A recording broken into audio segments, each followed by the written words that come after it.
যে কোনো মূল্যে মানুষের ভোটাধিকার ফেরাতে হবে বলে মন্তব্য করেছেন বিএনপির ভারপ্রাপ্ত চেয়ারম্যান তারেক রহমান। রাজনৈতিক ও অর্থনৈতিক মুক্তি না হলে কোনো সংস্কারই কাজে আসবে না বলেও মনে করেন তিনি। রাষ্ট্র সংস্কারে বিএনপির ৩১ দফা নিয়ে দিনব্যাপী কর্মশালার সমাপনী বক্তব্যে তিনি বলেন, জবাবদিহিতা ছিল না বলেই দেশ আজ ধ্বংসের দ্বার প্রান্তে। শফিকুল হকের রিপোর্টে বিস্তারিত।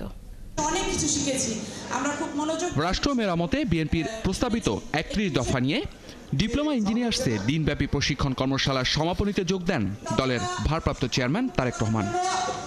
প্রধান অতিথির বক্তব্যে ৩১ দফা বাস্তবায়নে নেতাকর্মীদের দিক নির্দেশনা দেন তারেক রহমান। তার বক্তব্যে উঠে আসে ক্ষমতায় গেলে কিভাবে দেশ পরিচালনা করবে বিএনপি।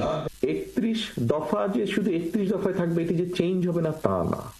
রাষ্ট্র পরিচালনার দায়িত্বে থাকি, সেটির আলোকে অবশ্যই আমরা দেশের পলিসি গ্রহণ করব। এটি প্রস্তাব সকলের কাছে, সকল মানুষের কাছে।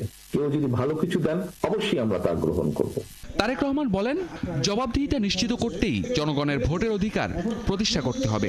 জনগণের রাজনৈতিক এবং অর্থনৈতিক মুক্তি দুটোই দরকার। তাহলে যেই সংস্কারই করি, যাই করি আমরা, কোনোটিই কাজে লাগবে না। প্রত্যেকের একটি জবাবদিহিতা থাকতে হবে জনগণের কাছে।